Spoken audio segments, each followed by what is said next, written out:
Got that one! Hello and welcome to a special little chat all about Battlefield Hardline.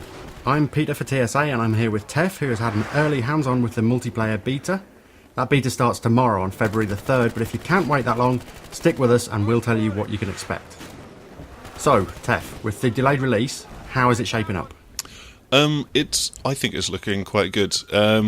As I've already explained to you, what I'm going to talk about first is the graphics in the background, because I've had an early hands-on preview with the PC version of the game, and this was a special event, and for some stupid reason, like, the PC that I was sat on was set to like medium graphic settings, as opposed to ultra or super ultra or whatever they want to call the absolutely ludicrously gorgeous version of the game. So yeah, my first assumption with this was maybe that was a programming thing in that they hadn't optimised it yet, and you basically said no, you think somebody just had a fiddle with it.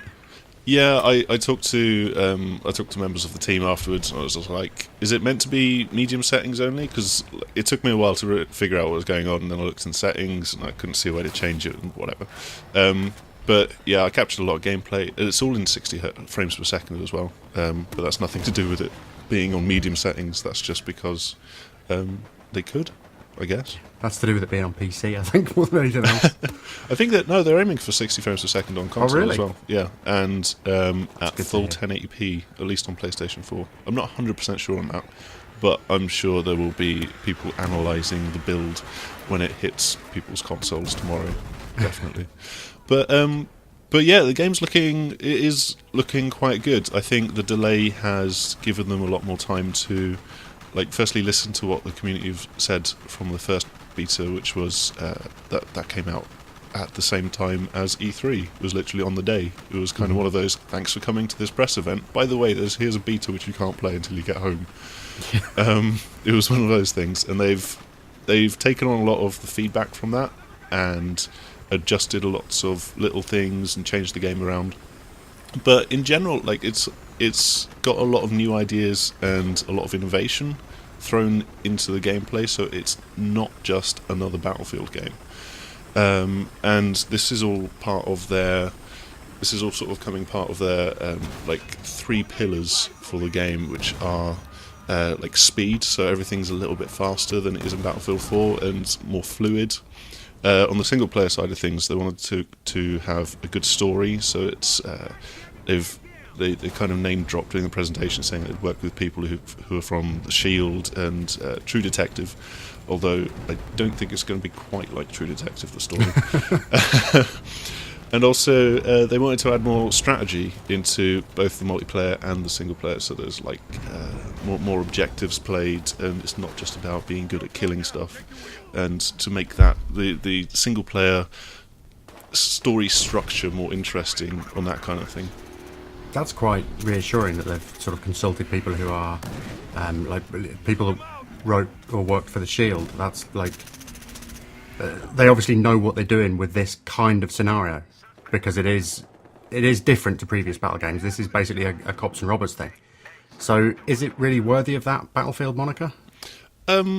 Yes and no. I mean, it's still, like, at the basis level, it's still got some of those Battlefield game modes in there, for example. There's still a lot of vehicle gameplay. There's still, since Battlefield 2, I think there's been 4 classes, and they've still got 4 classes here, and there's sort of still in those kind of archetypes, even though they've been adjusted to suit the gameplay a bit more. But then it's not really the same. I think the best way of thinking about it is, like with the Call of Duty franchise, they've now got 3 development teams, and they're all working like alongside each other in parallel, but they're all trying to put their own individual stamp on the gameplay and the style of the game. And so, like, that's how we ended up with Advanced Warfare with jetpacks, for crying out loud. And nobody said, this isn't a Call of Duty game, I don't think, or if they did, then they're pretty stupid. Yeah, well, there was a lot of that. There was a lot of, like, comparisons, Call of Duty meets Titanfall and all that sort of stuff. But I think after it was released, everybody sort of... I think it would be hard not to sort of get what they were doing and say, oh, yeah, okay, so it is still, at its core, like, Advanced Warfare is still a Call of Duty game, and this sounds like at its core it's still Battlefield. They've just sort of tried to do a little bit more than just reskin it and sort of have a slight change to it to make it a bit more interesting this year around? Yeah, I mean, Cops and Robbers is still going to be a very, very different setting to like the war zone, like fighting in China and Russia and South America and all that, which we've seen in Battlefield 3 and 4. War on crime. Yeah, war on drugs and crime and war on anything, really. War on the streets. Yeah. In America, it's just war on anything. It doesn't matter. War on Starbucks is fine. We're not going to Starbucks anymore. It's a war on Starbucks. I would say there's, like with the gameplay, there's some things that don't really make that much sense. Like in a Warzone, yes, you expect to have, you expect to have lots of units running around and like getting into like crazy, over-the-top battle situations, but you don't really think of like massive gangs of 32 robbers breaking into a bank and then going up against highly militarized cops. It's kind of. I've seen some of the news coverage from America recently, and highly militarized cops seems quite normal. Yeah, that side of things feels about right, but then on the other side, it's not. You don't. Yeah, it kind of feels like the Dark Knight, where where the Joker's got his goons and they're just like tearing through Gotham in some cases, and I think maybe that's even an inspiration for some of the action.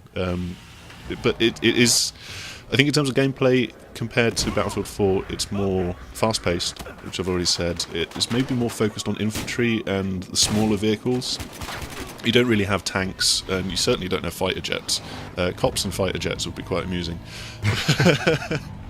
And like one of the things that they've changed since the first beta is that the heavy weaponry isn't, you don't always have it with you. You don't spawn with an RPG. That's something which you have to go and pick up on the map, and so that also changes the flow. But with Battlefield, they've been quite keen to like stress the battlefield moments, they like to call them, which they see as like the kind of moments in the gameplay which you will only ever get in Battlefield until someone tries to ape what they're doing with the game. And so like what you'll see in the background now as I'm talking about it is 2 moments from this press event where I was flying in a helicopter, and there are helicopters, and I saw someone going for a car which was an objective, and so I was just like, nope, you're not doing that. Slammed my helicopter down onto the car, hopped out, and I just shot them in the face as they're helplessly sat behind the wheel. And that was, I just laughed out loud at that, but nowhere near as hard as when I was hanging out the window of a car and we were being chased by 3 people in a car with 2 of their guys hanging out of it, and I was just like, oh, this is a perfect opportunity. Chucked a breaching charge onto the floor and then triggered it just as the other car goes past and just blows them to smithereens. And I think that's going to be actually quite a popular tactic when the game comes out. I just loved those 2 moments in particular, and those 2 Battlefield moments, let's call them, you know, fit in with their description, and those really stood out. It is kind of reassuring. That makes it sound like a Battlefield game. You know, it is. Those are the similar kind of moments that people always talk about when they're playing Battlefield. So it sounds like that's still core to the experience, which is reassuring for Battlefield fans, I'm sure. So what about the game modes? Are they the same? Have they done anything different there? Yeah, so Battlefield has been built on Conquest since the very beginning, and that is in there. That's like a fairly large open map, and you've got control points which you need to hold, and that drains tickets. So there's that. But then they've also created a new game mode called Hot Wire, which is Conquest where the control points are cars, and it's an interesting one. Like sometimes, I mean, I think I was in one of the objective cars when I threw a breaching charge out of the window, and so those guys were trying to take us out to neutralise that control point and get the car to respawn. But at the moment, like just with the initial hands-on, it felt kind of aimless. Just driving around in circles, just like driving away from the things that are threatening you. Yeah, it seems odd that you would have a car as an objective point and then know where to go in it. Yeah, because obviously you're limited to a map. And I mean, it's not just cars. You've got big tanker trucks, like vans and stuff, and these can also be objectives. And yeah, I think with Hotwire, it's just going to take people getting used to the game mode and figuring out tactics, like being able to plan ambushes, talking to their teammates as well. We didn't really have microphones active, so it wasn't that much communication going on, and it's just I suppose it's just a mobile control point then, isn't it? And the ability to set traps for them becomes key to claiming the control point, I suppose. Yeah, exactly, and also making sure that you know where the RPG is going to spawn on the map, so that you can take out a car quickly, and there's stuff like that. But it's quite interesting when you have one control point chasing another control point. It's sort of like A's chasing B, who's going to win? Yeah, I found that a bit funny. In the other game modes, you've also got Heist, which is where the robbers are breaking into a bank, trying to steal the cash and get it to a helicopter pickup point. And this mode, I felt, is kind of most like Rush, which is probably one of the best modes from Bad Company 2. And it was sort of it felt overlooked in Battlefield 4. But Rush is kind of the inspiration for this, mixed with maybe elements of Payday. I think what's interesting here is that it's kind of got those several stages throughout the map, and so it's really of like busting into the bank, then breaking into the vault, and then getting to that extraction zone. Yeah, almost like a waypointed team deathmatch, isn't it? Yeah, it is. It's Rush and now Heist has always been clever at like really focusing the battle around certain key points, and so you've got this clearly defined front line for the fight. So there's always these 2 points which you have to protect, or something along those lines. And yeah, the problem with Battlefield 4 was that Rush wasn't very well balanced with the control point placement. And so certain things, like some maps, it would just be an absolute cakewalk for the attackers. Other maps would be like impossible to win because it's just so easy to defend. And what I found on the Bank Job map, which is going to be in the beta, I felt that one of the control points, one of the extraction points where you have to get to and wait, I think it's about 15 seconds for a chopper to pick up before you can actively hook the bag of cash onto the chopper and have it fly off, which is a nice touch. I quite like that. I think like one of those 2 points was a bit too far out of the way, and so it was then too heavily stacked in the favour of the cops. Mm-hmm. So that's the kind of thing that they're going to have to be very careful about. And well, that's the kind of thing that betas are for, isn't it? For balancing that sort of thing. Yeah, exactly. And I mean, they've already taken on board feedback from the first beta to help to make this more balanced and more fluid and interesting, maybe. Finally, you've got Blood Money, which was in the first beta, where you're fighting over piles of cash and trying to get back to your truck, which is kind of like Capture the Flag. Yeah, even that was a fairly basic game mode, but I thought in the beta, that was quite interesting, quite well done. Yes, I quite like that there was a bit of risk and reward with how much cash do I want to take, and then how much cash am I going to be able to actually get back there, and stuff like that. So that was quite fun.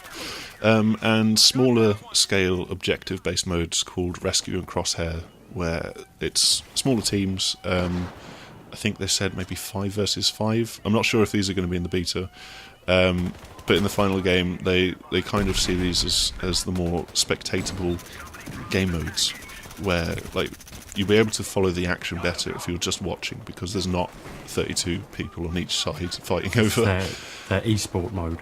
Yeah, kind of like that. And it's here that you might see some of the gadgets which you'll have in single player, like you can create a zip line, for example, and maybe that might start to come in handy.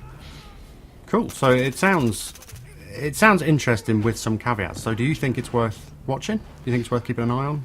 Yeah, I'd say so. I think you have to applaud EA and Visceral for like taking this risk and pushing the Battlefield brand, which has always been just soldiers versus soldiers, and pushing it into a new area. And also, I don't think like cops and robbers is something which isn't really being tackled in the first-person shooter genre too often.